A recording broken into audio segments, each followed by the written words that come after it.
Assalamualaikum warahmatullahi wabarakatuh.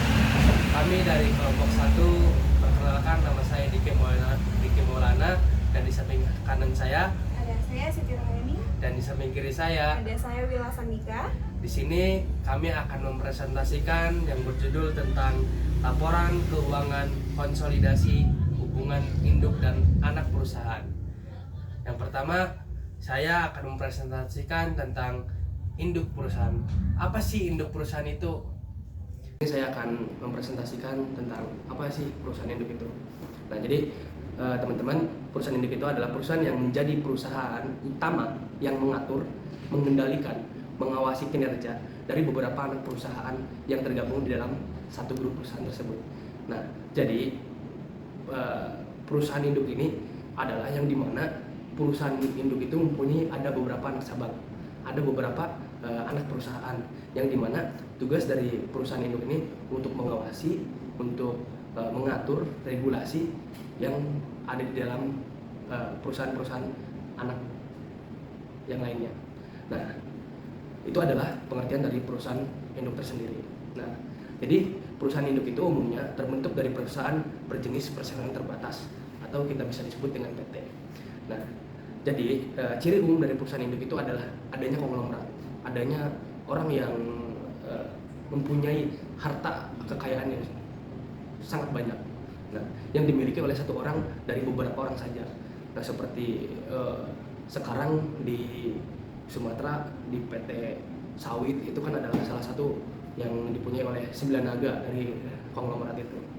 Nah, jadi perusahaan induk ini terbentuk secara alami akibat adanya pertumbuhan ekonomi pada bisnis dalam suatu perusahaan. Nah, bentuk pertumbuhan ekonomi ini umumnya adalah bertambah menjadi sektor bisnis, bertambah menjadi anak-anak perusahaan yang lainnya. Nah, itu di situ. Nah, jadi bertambahnya sektor bisnis ini yang dilakukan oleh perusahaan. Perusahaan induk adalah menjadi pemimpin bagi anak perusahaan yang lainnya. Nah, jadi tujuan perusahaan induk tersendiri itu adalah diterapkan juga oleh anak perusahaan secara sama. Gitu. Jadi setiap peraturan-peraturan atau operasional yang lainnya juga itu tetap diaplikasikan oleh anak-anak perusahaan yang lainnya. Nah, peran perusahaan induk ini ialah merencanakan dan melakukan koordinasi terhadap anak perusahaan. Jadi perusahaan induk ini terhadap anak perusahaan itu jangan sampai hancur dalam segi komunikasinya, dalam segi koordinasinya, karena ibaratnya ibu itu dan anak pasti selalu butuh bimbingan terhadap ibunya. Ya, jadi analoginya seperti itu, teman-teman. Nah, jadi anak itu pasti butuh bimbingan terhadap ibunya, dan begitu pun ibunya butuh apa yang menjadi permasalahan untuk anaknya.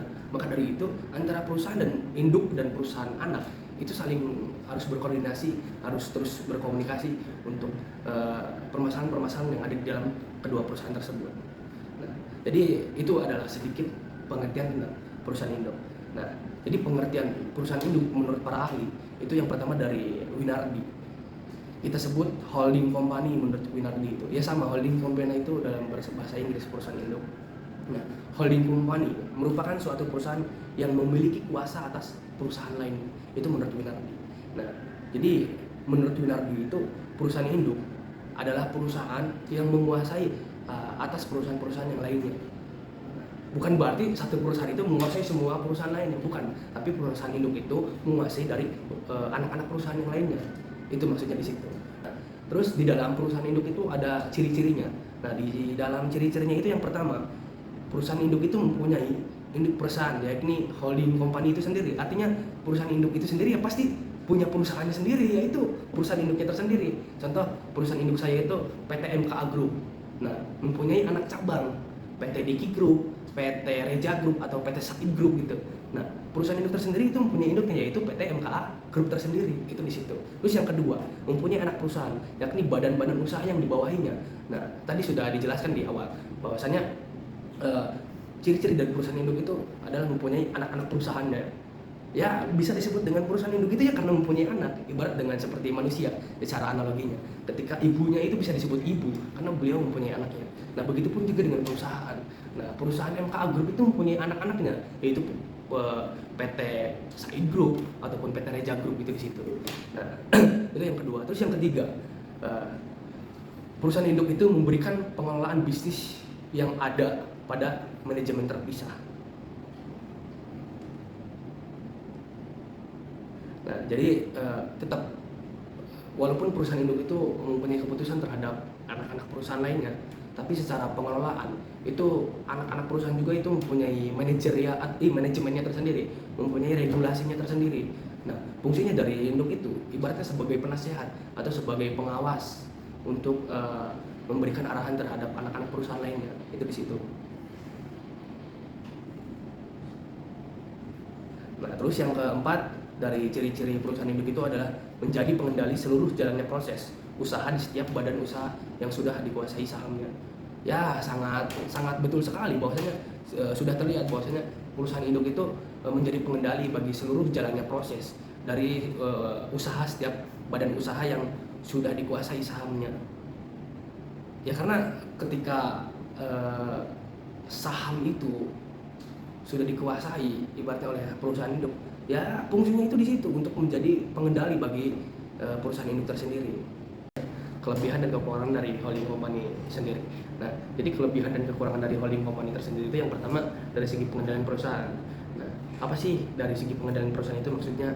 Jadi holding company tersendiri atau bisa disebut dengan perusahaan induk itu mempunyai pengendalian terhadap perusahaan meskipun hanya memiliki saham yang kurang dari 50%. Tetapi pengendalian itu bukan berarti pengendalian hak penuh dari holding company tersendiri. Tapi ada beberapa mekanisme yang dimana keputusan yang holding company itu sendiri itu sangat efektif jika ikut aktif dalam melakukan sebuah pengendalian di dalam perusahaan tersebut. Nah, yang pertama itu ada tentang perjanjian, yang kedua itu tentang pengaruh RUPS atau kita bisa disebut dengan rapat umum pemegang saham. Terus yang ketiga itu saham istimewa atau investor good atau apa gitu disebutnya, saya kurang memahami tentang persana. Nah, itu dalam segi pengendalian perusahaan, walaupun secara faktor saham itu, secara nilai saham itu holding company tidak melebihi dari 50% tetap mempunyai kendali atas perusahaan tersebut. Nah, yang kedua itu dari segi operasional perusahaan. Nah, secara hukum proses operasional holding company atau bisa disebut dengan perusahaan induk dengan anak perusahaan dilakukan secara terpisah. Dengan begitu, jika suatu anak perusahaan mengalami kegagalan, maka hal ini dapat ditutupi dengan keberhasilan atau anak perusahaan lainnya. Nah, namun secara keseluruhan perusahaan induk ini memiliki tanggung jawab terhadap anak-anak perusahaannya. Jadi yang pertama itu secara hukum, secara operasional perusahaan itu dengan anak perusahaan itu dilakukan dengan secara terpisah, secara operasional dan secara produksi. Nah, karena holding company tersendiri itu hanya sekedar pengendaliannya saja, tapi secara operasional itu anak perusahaan sendiri yang membuat regulasinya. Nah, ketika anak perusahaan tersebut melakukan bukan kesalahan ya, ketika anak perusahaan tersebut mengalami kegagalan di dalam perusahaannya tersebut atau mengalami anjlok lah gitu, itu maka anak perusahaannya itu akan membantu untuk menutupi perusahaan yang anjlok tersebut agar tidak gulung tikar bahasanya gitu. Nah, tetap walaupun anak dari perusahaan yang lainnya yang menutupi, dari perusahaan induk sendiri itu tetap bertanggung jawab atas pengalaman yang sangat memilukan tersebut, pengalaman yang sangat secara bisnis gitu turun drastis. Tetap perusahaan induk itu mempunyai tanggung jawab untuk mengendalikan untuk menumbuhkan rasa kepercayaan diri terhadap perusahaan yang mengalami kegagalan tersebut. Nah, itu di situ. Terus yang ketiga, kekurangan dan kelebihan itu dari segi pemisahan secara hukum. Nah, jadi dari pemisahan secara hukum antar perusahaan, maka beberapa perusahaan yang sejenis dapat dibentuk dalam satu perusahaan induk. Nah, jadi perusahaan induk ini bisa dibentuk atau beberapa perusahaan ini bisa dibentuk dalam satu nama atau satu perusahaan induk itu. Contohnya itu ada dalam perusahaan asuransi, perusahaan bank atau perusahaan lembaga keuangan lainnya. Nah, jadi pemisahan secara hukum dalam konteks perusahaan induk ini berarti bahwa perusahaan induk atau kita bisa disebut dengan holding company dan anak perusahaan adalah entitas hukum yang terpisah. Artinya masing-masing itu memiliki status hukum yang berbeda, memiliki tanggung jawab yang sama, tetapi tanggung jawabnya itu dilakukan oleh masing-masing gitu, dan mempunyai kewajiban sendiri atas operasional yang dilakukannya gitu. Nah, meskipun anak perusahaannya itu memiliki dan dikendalikan oleh perusahaan induk tersendiri, tetap secara operasional, secara tanggung jawab ataupun secara kewajiban itu anak perusahaan itu berbeda dengan holding company, jadi tidak menyatu itu di situ. Terus manfaat dari holding company atau perusahaan induk sendiri itu apa sih? Nah, ketika kita ingin membentuk sebuah perusahaan besar yang dimana perusahaan itu kita sebut apa, PTMK Group aja ya analoginya, itu ada beberapa manfaat gitu. Nah, di antaranya itu manfaat pembentukan holding company itu adalah bisa membangun, mengelola, mengendalikan dan mengkoordinasikan kinerja antar perusahaan. Jadi satu komando, satu kepala. Ketika kita mendengar satu arahan, satu komando atau satu kepala, maka arahannya itu jelas, berbeda dengan ada beberapa arahan, sehingga kita merasa kebingungan untuk melakukan arahan-arahan mana yang kita lakukan gitu. Nah, itu tuh manfaatnya di situ. Terus perumusan langkah perencanaan perusahaan induk tersebut harus jelas dan efektif gitu. Aspek strategis yang harus diperhatikan meliputi struktur organisasi, sumber daya manusia, dan aspek keuangan atau kita sebut finansial gitu. Nah, itu harus dipersiapkan hal-hal yang seperti itu. Nah, tidak hanya itu, pengendalian setelah perusahaan induk tersebut juga harus diperhatikan dengan sistem pengendalian manajemen atau manajemen kontrol sistem. Itu pihak-pihak manajemen harus melakukan perencanaan, pengukuran dan pengendalian. Pengukuran dan auditing yang disertai dengan akuntabilitas transparan untuk mencapai tujuan perusahaan gitu. Jadi itu adalah manfaat dari holding company sendiri. Terus tujuan dari perusahaan induk tersebut adalah fungsinya menjadi perusahaan induk yang mempunyai peranan dalam perencanaan, dalam pengkoordinasian, dalam mengkonsolidasikan, dalam pengembangan dan juga pengendalian, yang tujuannya untuk mengoptimalkan kinerja perusahaan secara menyeluruh, termasuk anak perusahaan dan juga aplikasi-aplikasinya gitu. Nah, itu adalah manfaat dan tujuan dari perusahaan induk tersendiri. Teman saya Wilas Handika akan mempresentasikan tentang apa sih anak perusahaan itu. Baiklah, saya akan menjelaskan tentang anak perusahaan. Nah, apa sih itu pengertian anak perusahaan? Dalam dunia korporat, anak perusahaan adalah perusahaan yang dimiliki oleh perusahaan lain yang biasanya disebut sebagai perusahaan induk. Nah, jadi intinya anak perusahaan ini dia merupakan lembaga yang terpisah dan berbeda dari perusahaan induknya. Anak perusahaan ini perusahaan yang sahamnya dimiliki lebih dari 50% oleh perusahaan induknya. Nah, selanjutnya yaitu tujuan anak perusahaan. Yang pertama, meningkatkan efisiensi operasional. Yang kedua, mengurangi risiko bisnis. Yang ketiga, meningkatkan fleksibilitas dalam pengambilan keputusan. Yang keempat, mengembangkan pasar baru. Yang kelima, meningkatkan kemampuan kompetitif. Yang selanjutnya yaitu kelebihan anak perusahaan. Yang pertama, penghematan biaya operasional. Yang kedua, pengurangan risiko kekurangan. Yang ketiga, peningkatan fleksibilitas manajemen. Yang keempat, kemudahan pengembangan bisnis. Yang kelima, akses ke teknologi dan sumber daya. Selanjutnya yaitu kelemahan anak perusahaan. Yang pertama, ketergantungan pada perusahaan induk. Yang kedua, risiko keuangan yang tinggi. Yang ketiga, konflik kepentingan antara perusahaan induk dan anak. Yang keempat, keterbatasan otonomi manajemen. Yang kelima, risiko reputasi perusahaan induk. Nah, selanjutnya yaitu jenis anak perusahaan. Jenis anak perusahaan ini ada 4 jenis. Yang pertama, anak perusahaan langsung. Maksudnya perusahaan yang dimiliki oleh perusahaan induk Yang kedua yaitu anak perusahaan tidak langsung.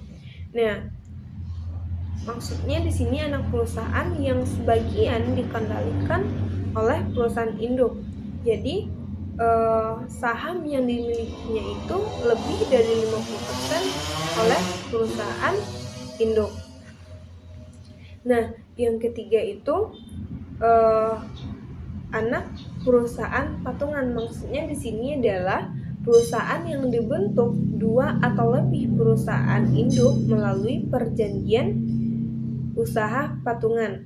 Nah, anak perusahaan patungan ini dilakukan itu untuk mengembangkan sumber daya, modal, dan keahlian untuk mencapai tujuan bersama.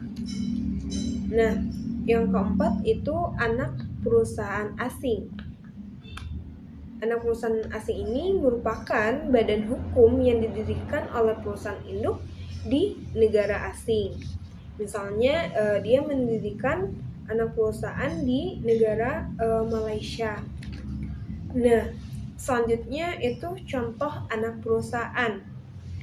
Contohnya itu PT Telkomsel, dia merupakan anak perusahaan PT Telkom. Nah, yang kedua itu PT Astra Daihatsu Motor, dia merupakan anak perusahaan PT Astra International. Dan kesimpulannya, dari induk dan anak perusahaan itu, bagaimana hubungan antara induk dan anak perusahaan itu? Hubungan perusahaan induk dan hubungan anak perusahaan itu seperti apa? Jadi hubungan hukumnya, ini hubungan hukum antara perusahaan induk dan anak perusahaan mencakup prinsip separate entity atau entitas yang terpisah gitu, dan limited liability atau tanggung jawab yang terbatas. Hal ini diatur dalam pasal 3 UU PT yang menyebutkan pemegang saham perseroan tidak bertanggung jawab secara pribadi atas perikatan yang dibuat atas nama perseroan yang tidak bertanggung jawab atas kerugian perseroan yang melebihi saham yang dimilikinya. Artinya perusahaan induk dan anak perusahaan adalah dua badan yang berbeda dan masing-masingnya itu memiliki tanggung jawabnya masing-masing atas perikatan dan kerugian yang ditimbul dalam usahanya.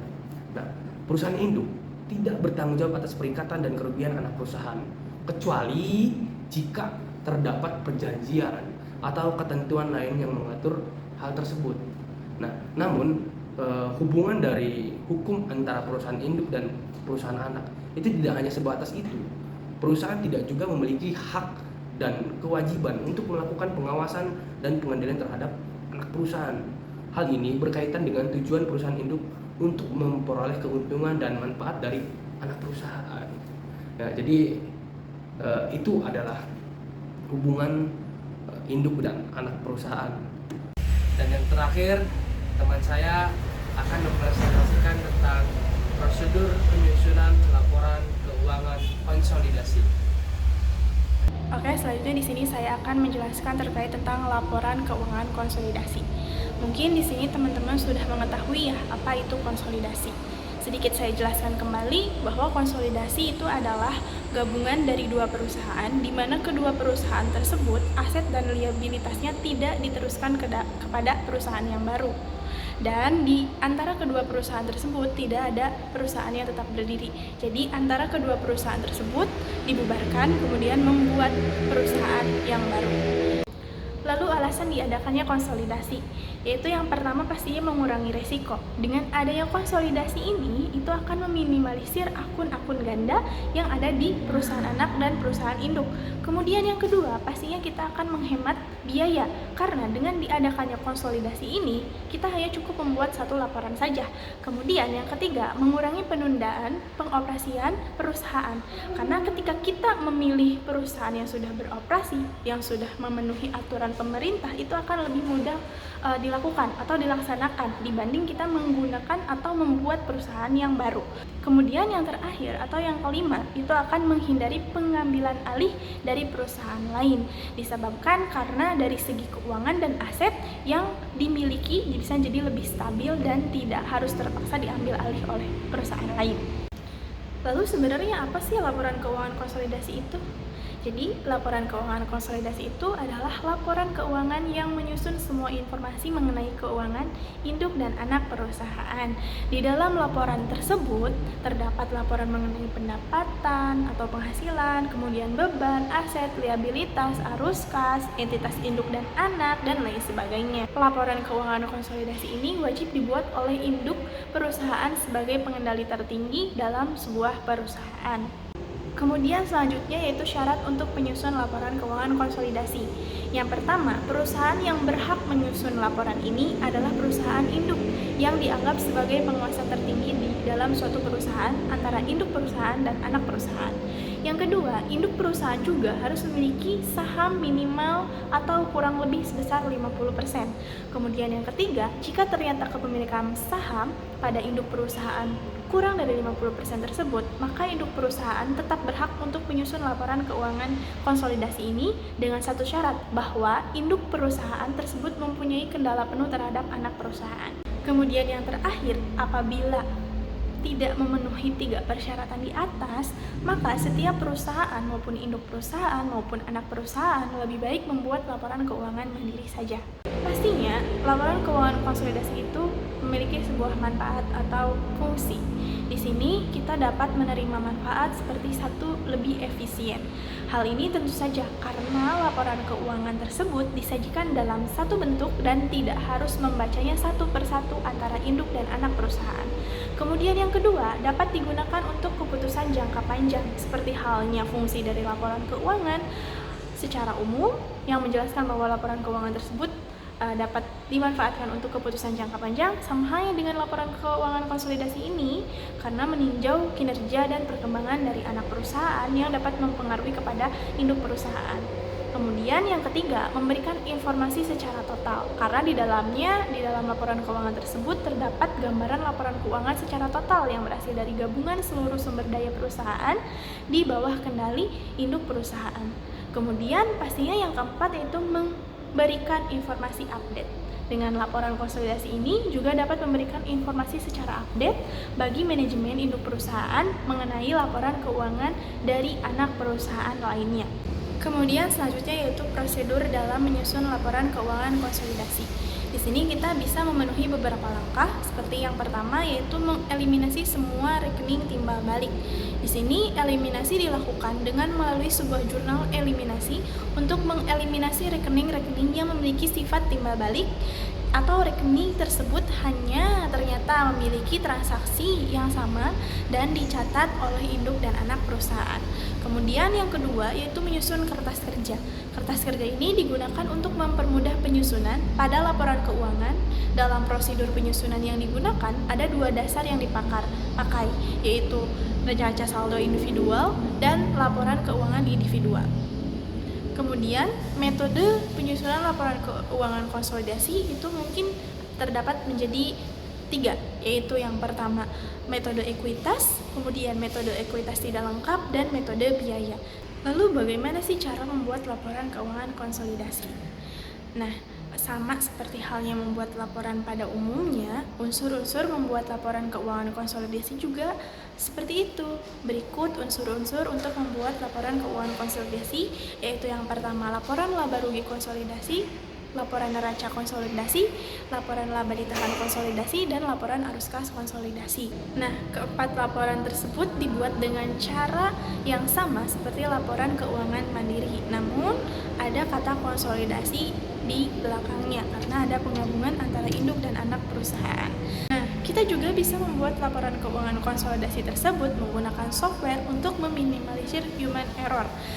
Karena dengan menggunakan software tersebut, kita akan otomatis membuat laporan secara tersendiri dan pastinya akan terpercaya dan aman. Nah, kemudian Yang terakhir yaitu struktur penyusunan atau pembuatan laporan keuangan konsolidasi. Dalam menyusun sebuah laporan keuangan konsolidasi, terdapat langkah-langkah yang struktur yang dapat memudahkan kita untuk membuatnya. Berikut seperti yang pertama, itu pastinya kita periksa dahulu laporan keuangan baik di induk maupun di anak perusahaan. Dalam hal ini, kita bisa teliti dan berhati-hati agar dapat menemukan kesalahan dalam pencatatan. Dengan begitu, setiap kesalahan yang terdapat langsung dapat dilakukan koreksi dan penyesuaian secara segera. Kemudian yang kedua, kita harus menyesuaikan setiap laporan yang ada untuk mengeliminasi laba rugi atau transaksi yang sama di setiap perusahaan, baik perusahaan induk ataupun perusahaan anak. Kemudian, eliminasi setiap penghasilan dan juga dividen dari anak perusahaan. Kemudian, kembalikan saldo pada akun investasi anak perusahaan menjadi saldo pada awal periode. Kemudian, buat penyesuaian untuk membuat sebuah catatan dari kepentingan non-pengendali dan laba ditahan juga dividen pada anak perusahaan. Kemudian, laporan yang ada pada bagian anak perusahaan dieliminasi saldo reciprocal investment yang sebelumnya ada pada laporan keuangan induk perusahaan. Kemudian, jangan lupa untuk mengeliminasi ekuitas yang sebelumnya ada pada laporan keuangan dari anak perusahaan. Jika terdapat selisih-selisih pada nilai wajar, lakukanlah amortisasi atau alokasi. Kemudian, lakukanlah juga eliminasi kepada saldo-saldo resiprokal lainnya seperti pendapatan dan beban, kemudian utang piutang, dan lainnya. Dari informasi mengenai laporan keuangan konsolidasi tersebut, dapat disimpulkan bahwa laporan keuangan jenis ini memiliki berbagai macam manfaat bagi anak maupun induk perusahaan. Alhamdulillah, presentasi hari ini telah selesai. Terima kasih atas perhatiannya. Kurang lebihnya mohon maaf. Wassalamualaikum warahmatullahi wabarakatuh.